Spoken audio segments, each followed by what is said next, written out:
Bueno, hoy vamos a acabar el tema 7 de la memoria prospectiva. Vamos a ver el tema 8, en parte o entero. Y el próximo día, que es nuestra última tutoría, veremos el 9 y el 10, que son temas con contenido más leve que estos. Y haremos un pequeño repaso, algunos consejos de cara al examen.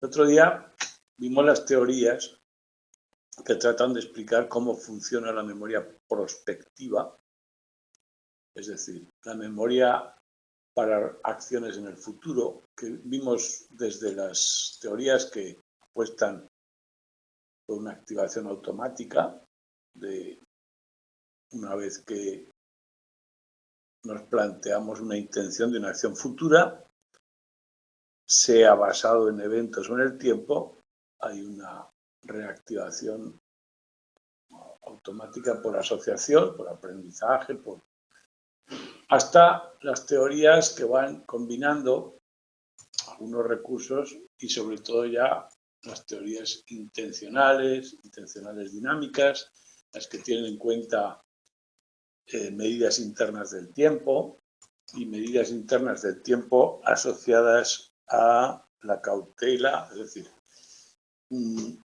un control reactivo para inhibirla cuando hay baja probabilidad de que haya una clave que tengamos que reaccionar, en cuanto el activo va cambiando con el tiempo. Bien. Las teorías las enumera de una forma bastante breve. Sería un poco ver esta diferencia desde lo más automático al multiproceso dinámico, la más extensa, de algunas variantes, por ejemplo la del retraso. Vamos a ver cómo se evalúa la memoria prospectiva. En general, podemos tener evaluaciones de laboratorio con pruebas diseñadas perfectamente acotadas o, en el extremo contrario, en el ambiente natural, tareas en casas o entornos en los que las personas se desenvuelven habitualmente. Tanto la evaluación de uno u otro tipo requiere plantear tareas prospectivas, usar claves y usar claves basadas en eventos o en tiempos. Normalmente, cuando se basa en eventos, tenemos que estar realizando una tarea cotidiana, primaria, que se llama tarea en curso, y una tarea puntual que de vez en cuando hay que cumplir cuando aparece determinada clave. Por supuesto, si se trata de tareas temporales, la clave aparecerá dependiendo del tiempo. Bueno, la primera forma de evaluarla es preguntarle a las personas en un cuestionario, un autoinforme, para que nos digan cómo trabajan con la memoria prospectiva, si es capaz o no, le suele funcionar. Ahí tenéis un ejemplo, el PMRQ, MQPRQM. En el que podéis ver que tiene algunas preguntas referidas a prospectiva y retrospectiva, los dos componentes de la que vimos el otro día, los dos componentes de la memoria prospectiva son primero genero una intención, luego cuando aparece la clave tengo que reconocerla y recordar lo que tengo que hacer. Reconocer la clave cuando aparece es la parte prospectiva de la tarea y recordar lo que tengo que hacer y hacerlo, la parte retrospectiva. Bueno, pues en el cuestionario se separan esas dos. El primer dato que sale es que no hay grandes diferencias por la edad y como todos los cuestionarios de autoinforme, suelo utilizar una escala Likert y tal, tienen las particularidades del cuestionario. Su fiabilidad, su validez es un poco, está sujeta a la interpretación subjetiva de cada persona, en fin, hay que demostrarla como cualquier cuestionario, ¿vale? Entonces, este cuestionario, por ejemplo, se basa en que la memoria prospectiva, retrospectiva, forma especie de triángulo funcional con la memoria general, la episódica, la que va registrando mis fenómenos en el pasado, ¿no? Bien, en el laboratorio tenemos que diseñar tareas en las que haya algo que hacer de forma continua, aquello que llamamos tarea en curso, y de vez en cuando haya que hacer alguna comprobación, sea de un evento, o sea ha pasado un tiempo, o sea una cuestión de tiempo, y normalmente las tareas son de este tipo. Ponemos palabras en las que la tarea en curso puede ser calificarlas con alguna variable, si es agradable o desagradable, y que cuando aparezca una palabra de determinado tipo o determinada clave, señal, la que sea, basada en el tiempo, pues damos la respuesta. Entonces se suele medir las respuestas correctas. Aquí no tenemos respuestas correctas o el tiempo de reacción en caso de que tenga relevancia. Tenemos que ver que la dificultad de la memoria prospectiva depende de esas dos variables, tanto de la tarea en curso como de la clave, o sea, identificación de la clave y la tarea que hay que realizar, la tarea prospectiva. Podemos aumentar o disminuir la dificultad de una u otra para ver cómo afecta a la memoria prospectiva. En algunos experimentos lo que se busca es ver qué variables le influyen y para eso se puede poner el peso en una o en otra. Hay un experimento ahí en el texto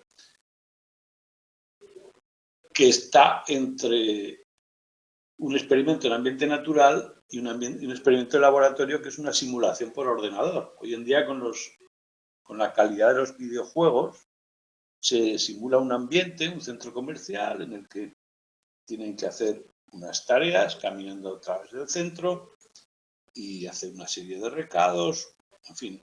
Bueno, pues el resultado, la respuesta a la memoria prospectiva, unos objetos, unas claves que aparecían de vez en cuando, pacientes que tenían una lesión, lesión cerebral crónica, tenían problemas cuando había muchas distracciones para conseguir los mismos resultados que pacientes sin lesión. Solo cuando había muchas distracciones, no cuando había pocas distracciones. Es decir, cuando la tarea en curso era relativamente fácil, no había diferencias. Bien. Otra basada en el tiempo. Pulsar un botón cada vez que pasen 5 minutos. Lo mismo. La que nombra el de Cook es como un ejemplo. Y otro paradigma es el paradigma de la intención completada. En este caso, se les pone una tarea y son los mismos participantes los que informan si la han llevado a cabo o no, en vez de estar controlando. Yo les digo que hagan algo y ellos me dicen si funcionó o no funcionó. Y ahí podemos utilizarlo en un ambiente natural, en un contexto mucho más. Bien. En contextos naturales, que es lo más relevante para la vida cotidiana, encontramos que muchas veces los resultados son diferentes, porque las variables son diferentes, hay muchas más claves. Las situaciones naturales normalmente se basan en el tiempo, no podemos controlar las claves administradas, sino que le pedimos a alguien que cada X tiempo, cada día nos haga una llamada, nos envíe una postal, por ejemplo, y vive en su casa, en su ambiente natural, y de vez en cuando tiene que hacer algo. Bueno, también la realidad virtual es parecida, pero mucho menos. Bueno, este plan de intenciones que ya veremos luego, cuando las personas imaginan de forma vívida lo que van a tener que hacer visualmente, las personas de cierta edad o con problemas de lesiones, la imaginación vívida de un plan detallado y verlo mentalmente facilita la automatización y el trabajo. Estos conceptos importantes. Como tiene que ver con esto que hemos dicho en la forma de evaluarlo, lo he puesto aquí también. En detalle, el laboratorio Normalmente una tarea fácil o más o menos fácil, tarea en curso, tarea usar la X cuando aparece el tenedor, por ejemplo. Variable dependiente, aciertos. O sea, el porcentaje de aciertos comparado al número total es el porcentaje de aciertos.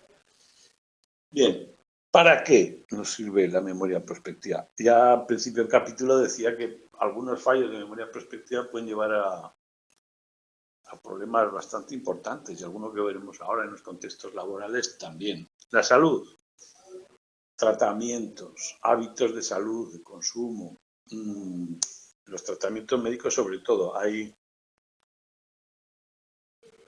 muchas enfermedades que tienen una medicación y el problema con ese tipo de enfermedades que suelen tener impacto en la memoria, como el Alzheimer.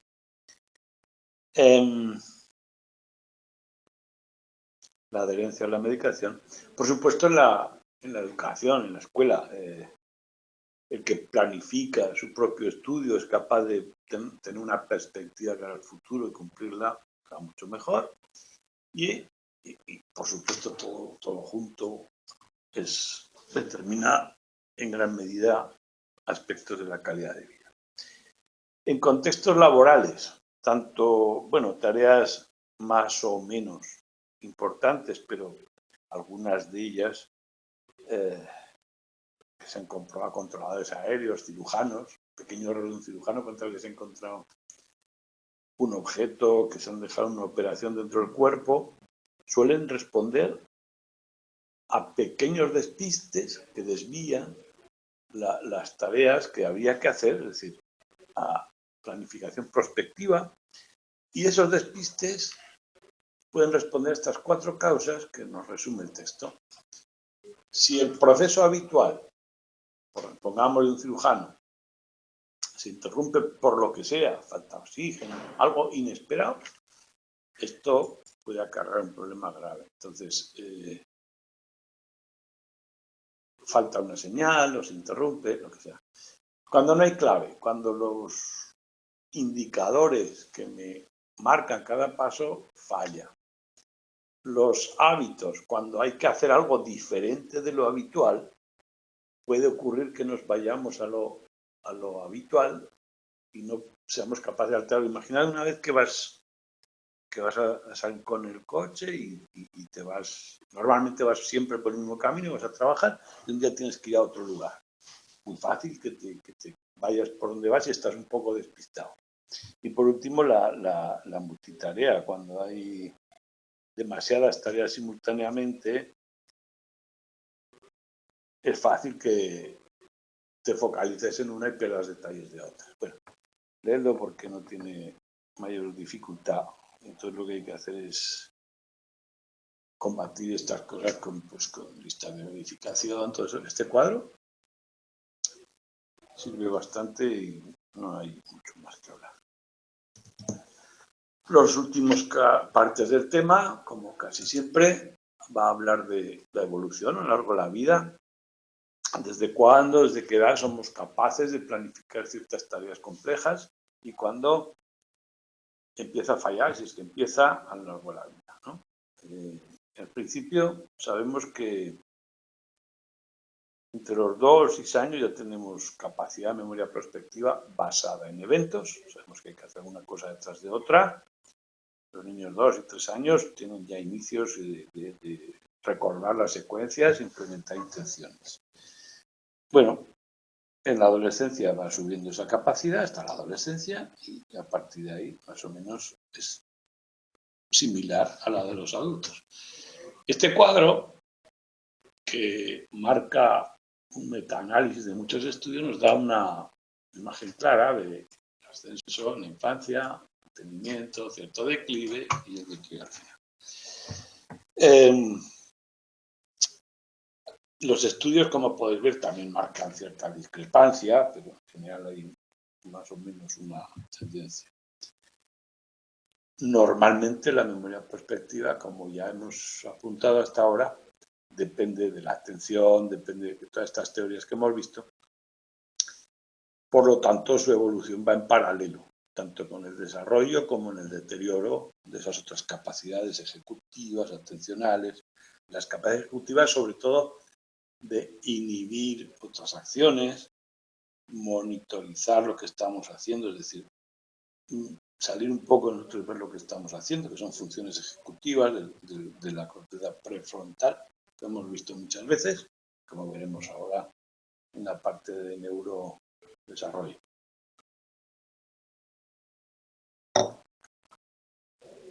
En algún experimento con niños de 2 o 3, 4 años, les dieron unas tareas más o menos atractivas y las tareas más atractivas las funcionaban mejor que las menos atractivas. Bueno, esto es un poco de lógica, pero bueno. También la metamemoria, o ser consciente de cómo funciona tu propia memoria, tus propios fallos, que veremos en el capítulo 10, ayuda bastante. Bueno, pues ahí tenéis el marco, tenéis marco integrador de tal. Vamos a ver qué ocurre en el envejecimiento. En la niñez y adolescencia la notaríamos aquí, desarrollo continuo, estado de adolescencia y tal. En el envejecimiento, la memoria prospectiva se suele encontrar cierto deterioro en laboratorio, pero no así en los ambientes naturales. En general, la memoria en los ambientes naturales con la edad es bastante buena, incluso mejor que los jóvenes.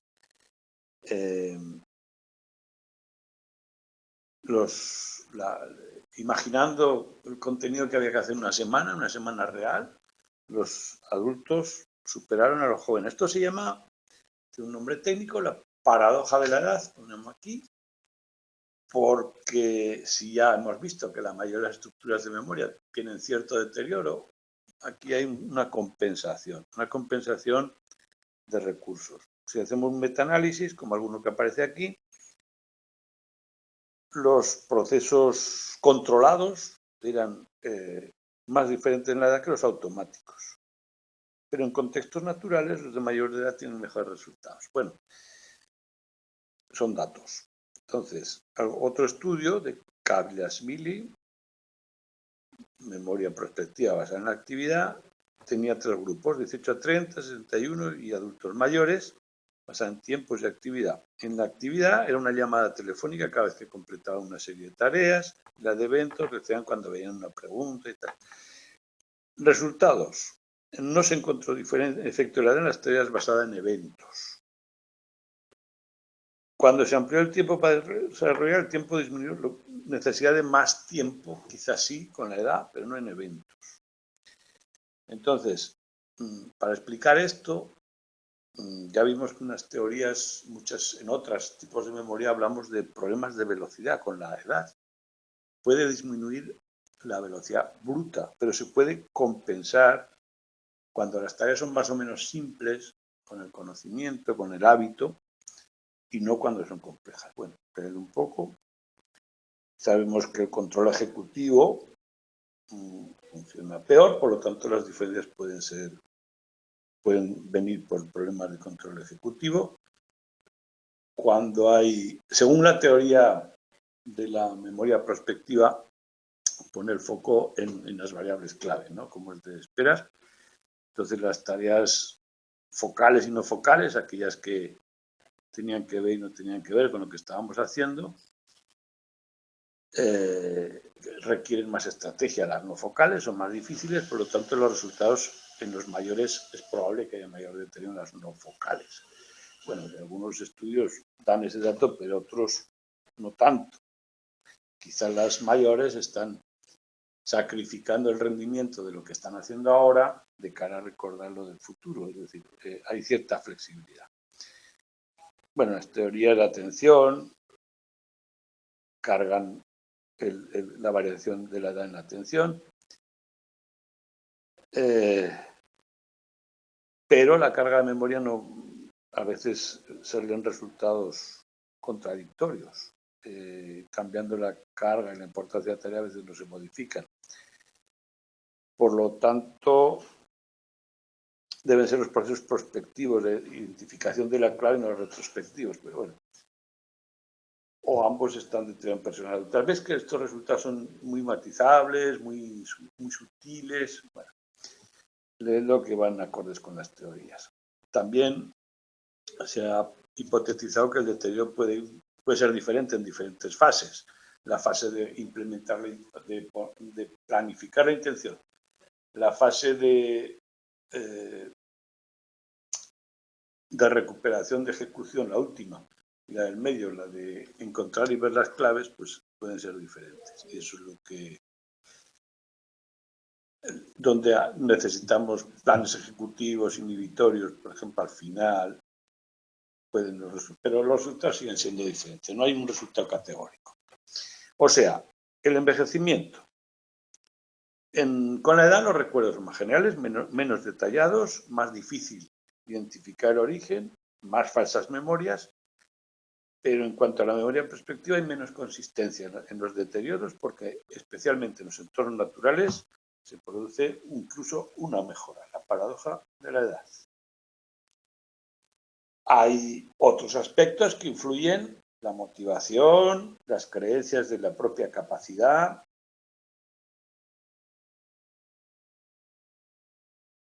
que matizan los resultados anteriores, las estrategias metacognitivas, la de control, las creencias negativas de que me va a ir mal, bueno, pues también eso influye ahí. Los mayores tienen menos confianza, aunque tengan muchas veces más ayudas compensatorias.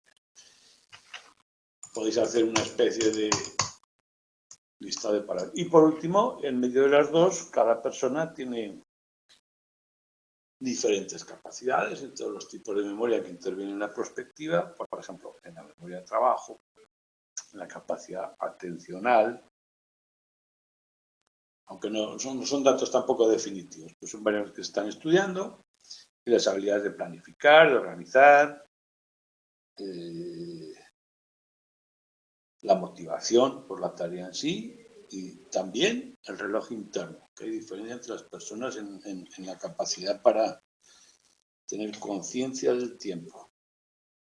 Todos estos factores interactuando pueden ser los responsables de estos resultados tan variables. Neurociencia.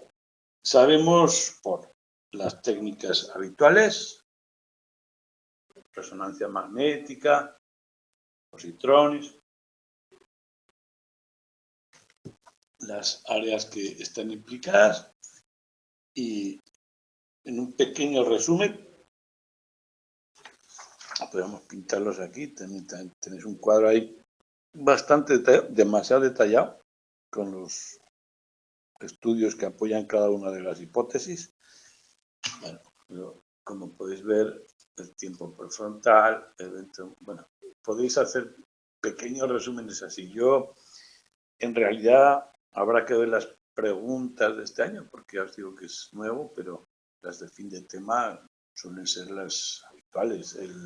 La zona prefrontal, de control, planificación, metacognición, zonas temporales que sabemos, parietal temporal más o menos interior, que tienen conexión con los sentidos y planificación con el hipocampo, las memorias y las intenciones, la episódica. Ya hemos visto, insistimos, las mismas zonas suelen estar en todas ellas.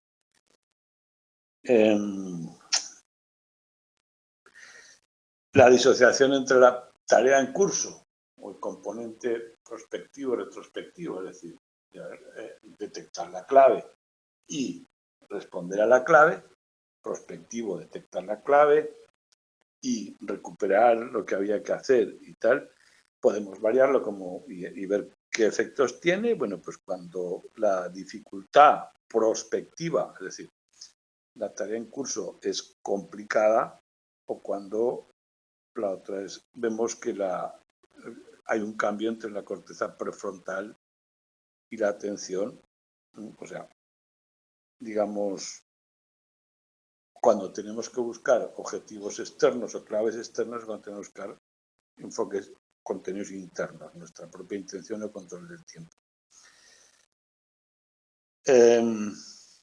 Sin embargo, hay bases neuronales comunes. Los resultados dicen que se disocia en parte el componente retrospectivo-prospectivo, pero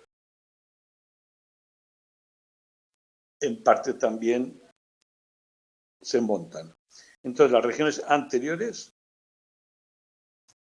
más atención controlada, las regiones posteriores, más la recuperación controlada. Yo creo que es el resumen más importante. Luego hay una serie de correlatos, de componentes negativos o positivos. ¿Acordáis de la frecuencia electromagnética, del LEG, que correlacionan con ciertas actividades? Tenemos 2 o 3 importantes, negativo 300, pero poco más. Con eso tenemos la memoria prospectiva. El capítulo 8, un enfoque muy diferente. Mira, aquí no sé si puse algunas preguntas del 7 de este año, no, pero las tenéis por ahí si las queréis usar. Preguntas nuevas. Este año 4 o 5. Tema 8. Okay. Tema 8 tiene un enfoque diferente. Como podéis ver, lo que hace es, para ayudar a entender la memoria, empieza a ver los fenómenos anómalos. O sea, la memoria no es una copia de la realidad. Entonces vamos a ver qué fenómenos pueden darnos pistas de cuál es la estructura, y el funcionamiento de la memoria, tanto en algunos fenómenos extraños, anómalos, que nos pueden indicar pistas de que está funcionando, y sobre todo en los problemas de memoria, cuando hay lesiones, cuando el funcionamiento no es el normal, sino el alterado, nos puede dar pistas de qué partes pueden ir juntas o asociadas, como hemos visto muchas veces, pacientes concretos, personas con memoria extraordinaria, y cómo funciona esto también a lo largo de la vida y los componentes neurológicos de la misma. El tema se divide en 2 partes con el peso máximo, que son normal y el alterado, y luego los pacientes, las hipermesias son ya menores. Dentro del funcionamiento normal, para ver cómo funciona la memoria, nos interesa bastante ver cómo se desarrolla. Obviamente, pasamos de unas capacidades muy limitadas en la infancia, en la primera infancia, aunque ya hay unas cuantas capacidades bastante eficaces, pues ese desarrollo nos da una pista de cómo se construye. Y uno de los primeros datos es la amnesia infantil. ¿Por qué no tenemos recuerdos de la primera infancia? De los menos de 4 o 3 años, realmente no tenemos apenas algún recuerdo, y los pocos son bastante fragmentados, por eso es llamado de amnesia infantil. Al principio las explicaciones tenían mucho que ver con la represión o cuestiones más bien psicodinámicas, o incluso también algunas que relacionaban la incapacidad de recordar con la incapacidad para generar huellas de memoria del hipocampo, pero son explicaciones bastante parciales que no resuelven todo el tema, y hay varias hipótesis, 2 grupos, unas hipótesis cognitivas y otras más bien basadas en lo biológico. Las hipótesis cognitivas dicen que pueden ir por 3 líneas. Una es que el recuerdo va muy asociado al lenguaje, por lo tanto, falta de habilidad lingüística, dificultad para codificar y para expresar, o la forma de codificar, al ser no lingüística, luego, cuando somos seres más lingüísticos, es muy difícil recuperarla, no tiene el mismo código. La segunda, la construcción de una teoría de la mente, es decir, una especie de metamemoria, metamente, que permite vernos como sujetos que recuerdan, y hasta que eso no se construye, hasta que yo no me aíslo, me considero un ser diferente con los demás, no puedo generar recuerdos asociados a la mente, o por lo menos no con la misma calidad. Y por último, los aspectos socioculturales de la forma en que nos educan. Ninguno de estos aspectos, una explicación completa, pero todos pueden contribuir. Y la parte biológica, bueno, en los animales ocurre algo, es diferente, porque la parte cognitiva no tiene el mismo peso.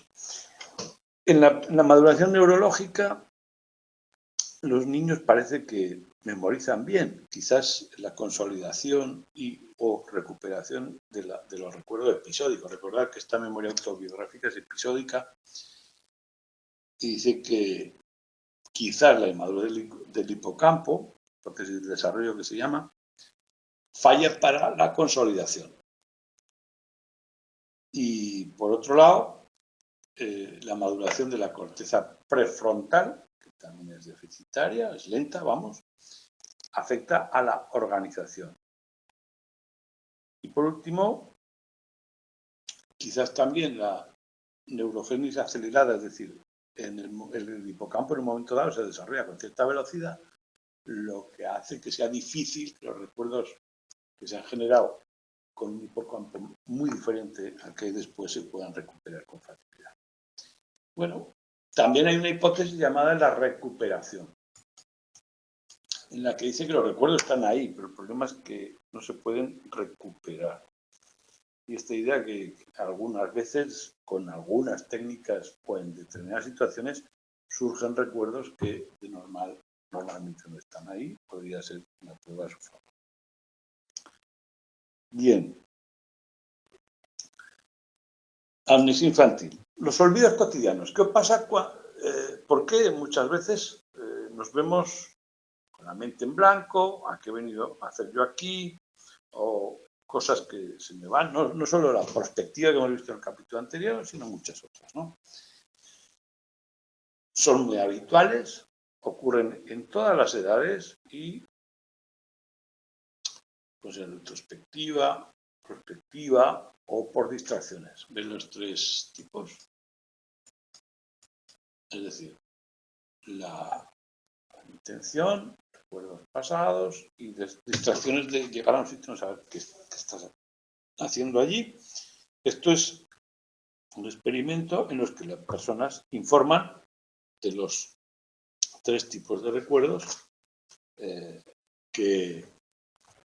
cuáles son la frecuencia, ¿no? Con medio lapsos. Como podéis ver, las personas jóvenes informan de mayor número en prospectivos y bueno, estos dos no tienen diferencia entre ellos, pero sí con los prospectivos y bueno, los mayores, mejor rendimiento, el contexto cotidiano que tiene que ver con aquello que hemos visto en el capítulo anterior. Bueno, es un dato y a qué los asocia cada grupo de edad. Tensión, el estrés, la sobrecarga, falta de sueño, falta de práctica, el contexto. Siguiente fenómeno, o sea, los prospectivos, retrospectivos y distracción. Siguiente, el ya me vi de ya vi. Es decir, esa sensación de haber vivido algo exactamente igual de lo que estamos viviendo ahora, pero a la vez sabiendo que es imposible porque no hemos estado allí o porque las circunstancias son bastante diferentes, las personas, lo que sea.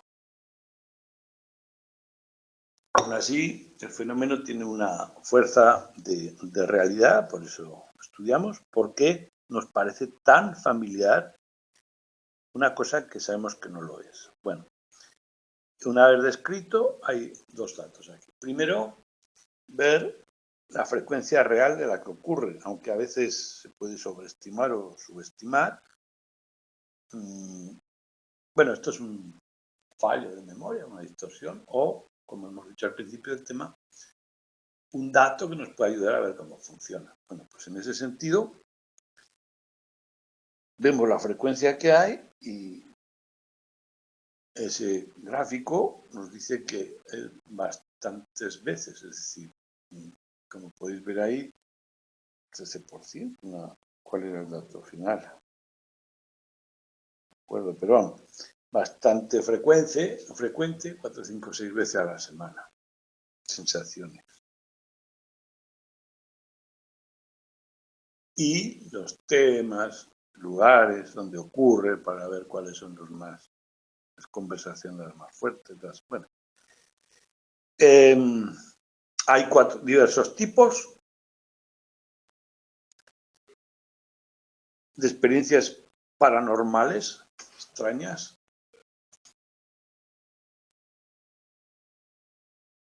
El asociativo, que es el habitual, que normalmente dejamos de vu, o sea, personas normales, sin ningún problema, no lo consideramos nada extraordinario, sino algo normal, y con ciertas epilepsias ocurre más a menudo. Luego hay un déjà vu del lóbulo temporal medio, que tienen de epilepsia ahí, o sea, que tiene un problema reconocido, y el psicótico, que nos parece es con esquizofrenia. Vamos a ver nosotros el asociativo, el más normal, que es el que nos afecta más. Y hay 4 categorías, 4 aproximaciones cuando descartamos ciertos enfoques menos científicos. O bien, procesamiento dual. ¿Qué está ocurriendo? Que 2 cosas ocurren a la vez, aunque no nos dimos cuenta, y por eso las identificamos por separado, nos damos cuenta de que son diferentes. O neurológico, una interrupción en una actividad en las neuronas, puede ocurrir que la discontinúe en el tiempo, estemos emparejando 2 cosas que están ocurriendo casi a la vez.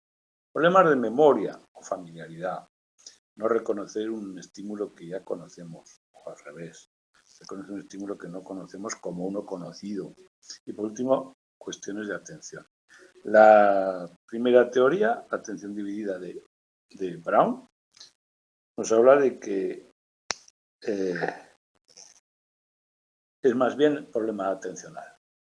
Problema atencional que si estamos distraídos, ciertos destellos subliminales pueden surgir en la conciencia como si fueran actuales.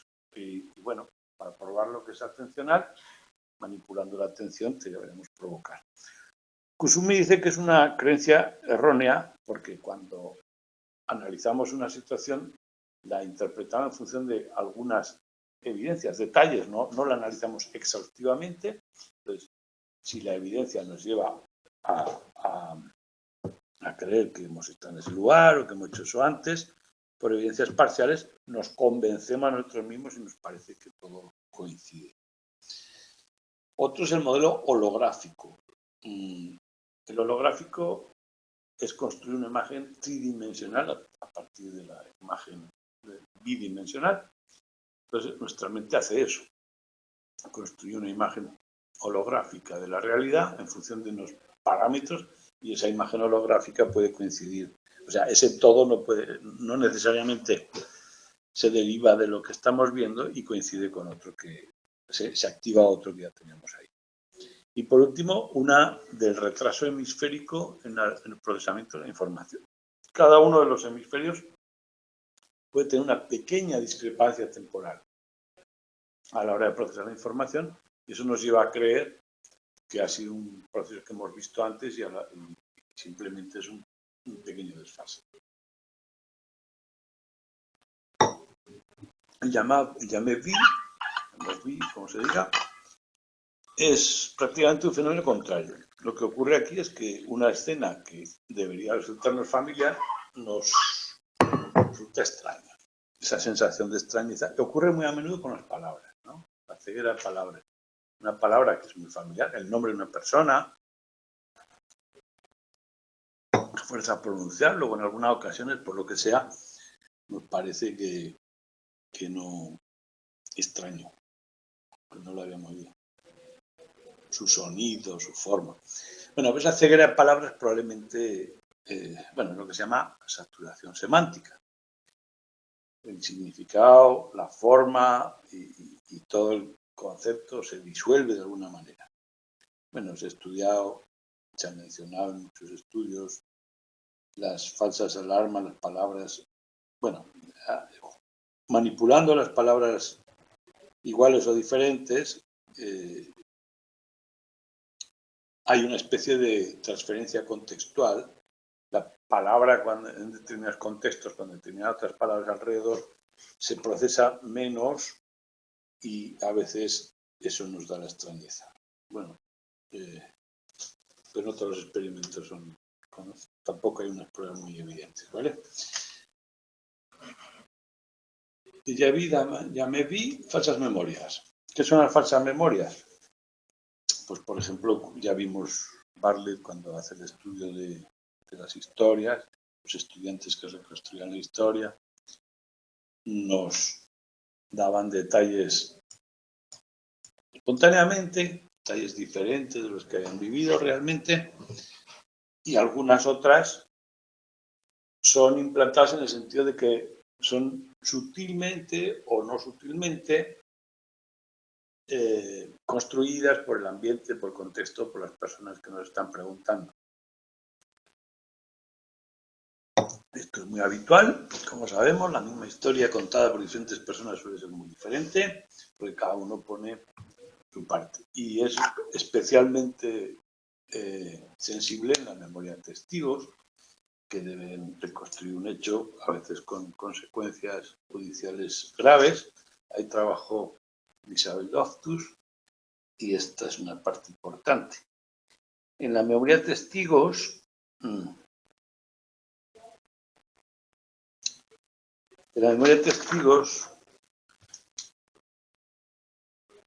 hay muchas variables estudiadas por Loftus, que es la que distingue las falsas memorias espontáneas y las implantadas. Las espontáneas que responden a la lógica, al esquema previo, a lo que puedes esperar según tu propia cultura, tu propia interpretación de los hechos, las creencias de lo que suelen hacer ciertos tipos de personas, y las implantadas, pues la publicidad, los medios de comunicación, los rumores, la forma de preguntar, que es el experimento que veremos ahora, la forma de preguntar es muy importante a la hora de responder. Entonces, el problema aquí, el peor problema que tenemos en la memoria de testigos es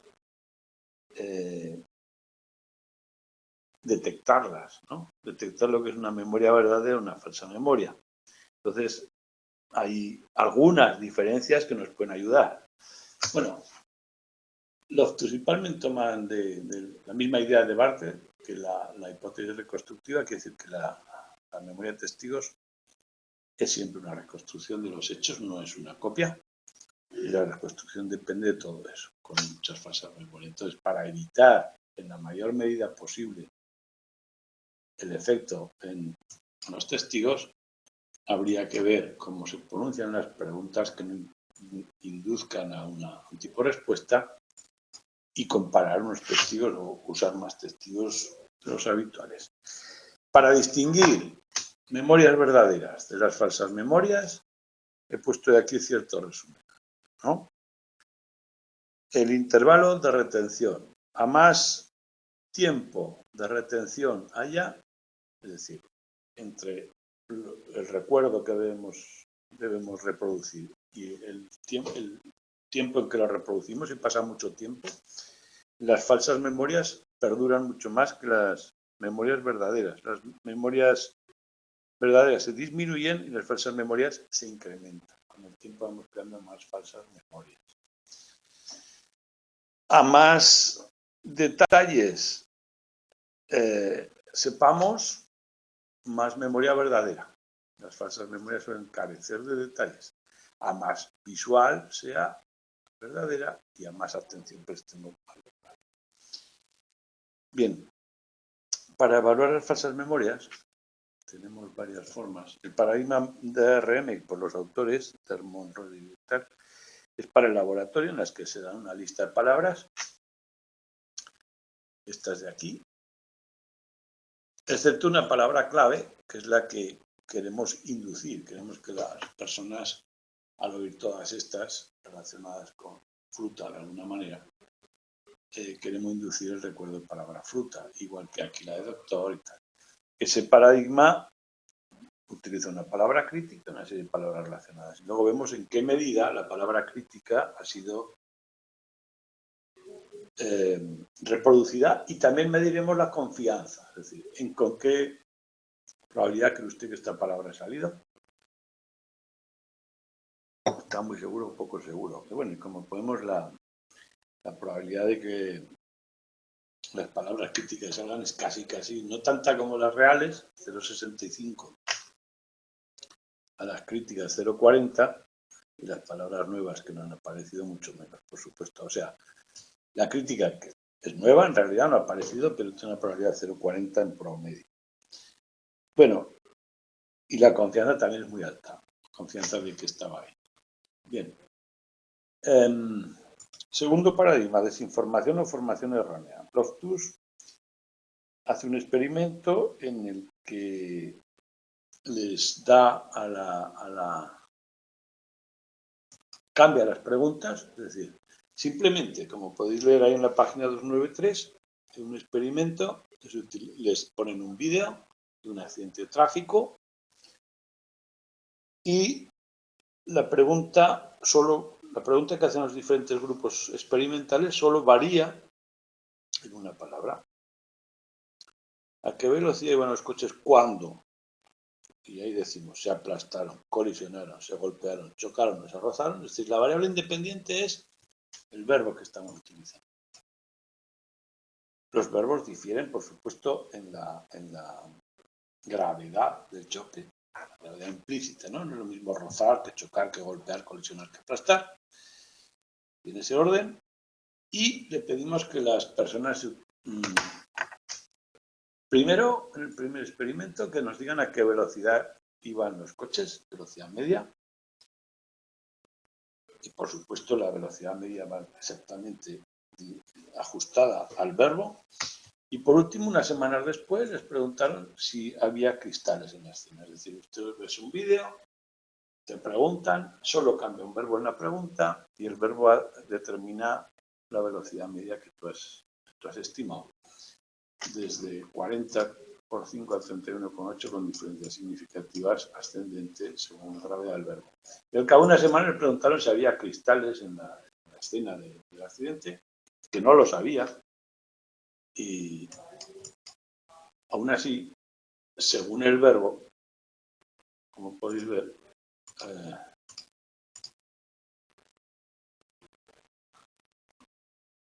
los que oyeron el verbo aplastar, 16 dijeron que sí, que había cristales. Creo que era así, ¿no? 16 números. Sí, 16 dijeron que sí había un cristal, 34 que no. 7,43 cuando el verbo fue golpear y 6,44 en el control. O sea, golpear y control no se difieren, pero aplastar sí.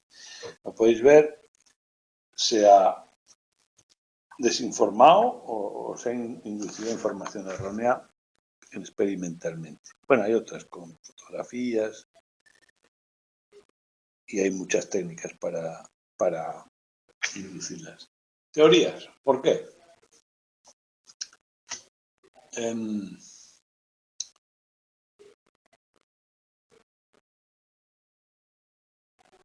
O cuáles funcionan más. Perdón, no sé si tengo entre las teorías. Aquí está, sí. Perdón. ¿De qué depende? De que se produzcan más o menos falsas memorias. Y aquí tenemos estos 1, 2, 3, 4 y 5 datos. Primero, la sugestionabilidad de las personas, el intervalo temporal, a más tiempo peor, la exposición repetida a la información errónea, por supuesto, induce más reflexión, la autoridad de quien te da la información, de quien te informa, si es un vídeo, es una persona, y la plausibilidad que encaje en un esquema previo. Muy bien, esto es lo que tengo aquí. Vamos con las teorías. Tres teorías. Monitorización de las fuentes. Cuando yo trato de recordar, testimoniar lo que ha ocurrido, la fuente es el dato que yo recuerdo, o alguien me lo ha contado, o lo he visto. Bueno, pues ahí hago un recorrido a esa fuente. Entonces, si la fuente es interna o externa, si lo he visto yo, si me lo han contado, la realidad o imaginación, bueno, pues a veces hay un fallo a la hora de imaginar las fuentes.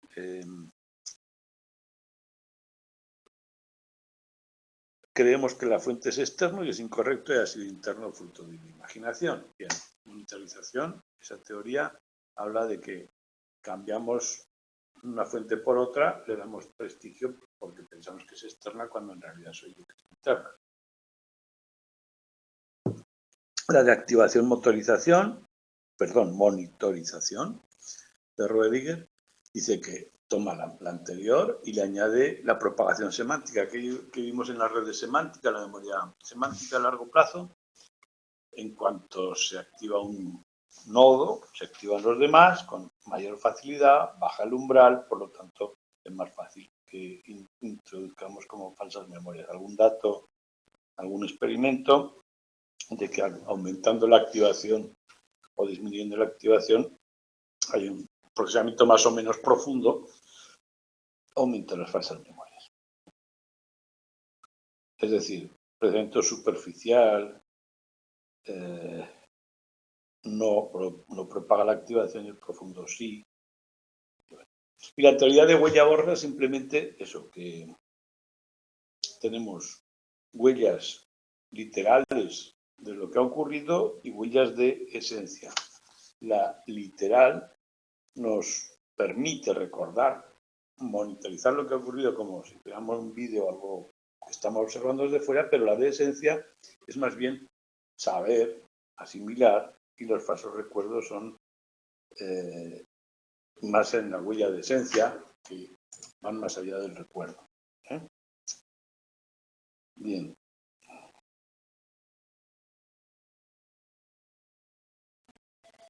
Bueno, y cada teoría tiene puntos fuertes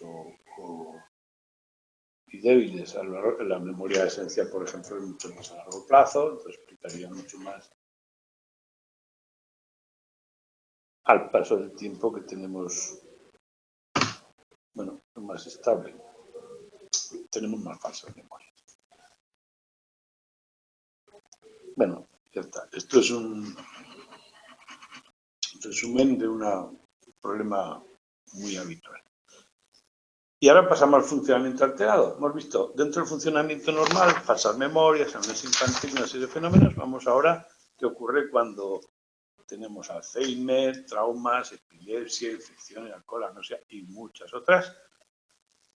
Hay síndromes amnésicos, ya hemos visto una y otra vez que muchas veces hay una disociación en las memorias afectadas, lo cual nos demuestra que son estructuras diferentes. Si una estructura neurológica afecta solo un tipo de recuerdos, podemos decir que se asentan ahí, será muy valiosa. Y las amnesias sabemos que pueden ser de varios tipos, de orgánicas o funcionales. Y dentro de las orgánicas distinguiremos en función del periodo de tiempo que se olvida entre retrógradas y anterógradas. Las funcionales cuando no hay una causa orgánica detectable, es decir, algo que está funcionando mal, pero no sabemos dónde, y pueden ser dos tipos, en general las más importantes, la postraumática, global transitoria, sin una causa aparente. La postraumática sabemos después de un trauma. Veremos casos de pacientes y veremos algunas disociaciones clave. Amnesias orgánicas. Normalmente se utilizan este tipo de tareas, que ya sabemos cuáles son. La identificación de un dibujo fragmentado que hemos visto antes. A mejor es memoria, a más fragmentación lo identificamos antes. Entonces se utiliza para la memoria implícita, como ya vimos en el capítulo precedente, que la memoria implícita normalmente queda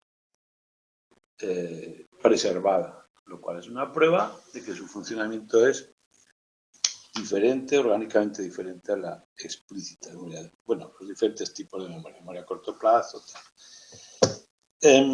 Wilton y Weiss-Kratz utilizaron pacientes con el síndrome de Korsakoff, que afecta mucho a la memoria, y vieron que el paciente implícito, la memoria implícita, a pesar de que los pacientes no eran conscientes de su aprendizaje ni que recordaban la situación, les afectaba la exposición previa, como ya vimos en el capítulo correspondiente, pues hemos visto mucho más. Las disociaciones lo mismo, o sea, estamos hablando que áreas que están afectadas. ¿Y qué más? Bueno, en el síndrome de estrés postraumático puede ocurrir que haya un olvido o un recuerdo detallado, como ya vimos también. Son orgánicas. Bueno, aquí tenemos los datos, cuadro de datos, pero vamos al siguiente. Anterógrada y retrógrada, ¿en qué se distinguen? Bueno, la amnesia retrógrada, olvidas lo que ocurrió antes. La anterógrada, eres incapaz de generar nuevas memorias después del incidente. Si hay un incidente, un daño cerebral o el evento traumático, la anterógrada impide la creación de nuevas memorias, es decir, esto queda reservado, y la retrógrada no pierdes la capacidad de generar nuevas memorias, pero sí pierdes los que había preservado antes. Lo hemos visto también varias veces, solo recordar cuál es cuál, y unas pequeñas variables, pues muchas. Por supuesto, la occidental sigue reservada y tiene una disociación habitual y que hay muchas posibilidades. Así que, a ver cuál es cuál. La postraumática suele ser, cuando hay un trauma fuerte, un problema de memoria alrededor del trauma, puede ser solo retrógrada con cierta dimensión, es variable y además suele ser temporal. Y la global transitoria, que hemos nombrado un poco por encima, es una desorientación temporal, que no sabemos por qué, y que luego se olvida todo lo que ha ocurrido durante ese periodo de desorientación. Los pacientes concretos, HM y otros, cada uno tenía un problema específico en una operación.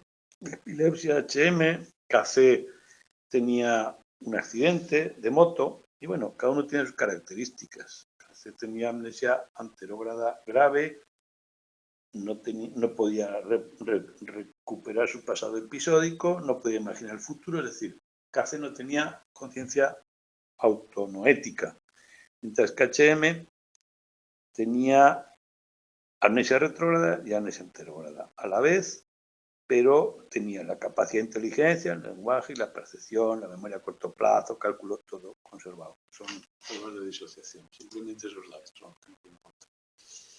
Y bueno, luego las hipermnesias, las zonas de HM y la KC, que tenía falta de conciencia autonoética, las hipermnesias, que cada uno tenía unas características de lo que podía hacer o no, lo veis un poco, que no hay mucho problema, y también los profesionales que se dedican a mejorar. El ciclo vital lo veremos el próximo día, un poco deprisa, pero lo veremos, y veremos la intervención en el capítulo 9 y veremos la metamemoria en el capítulo 10, un esquema y algunos consejos para el examen. Con eso acabaremos la tutoría. Sabéis que la última semana de enero ya hay examen. Y pues nos vemos la semana que viene.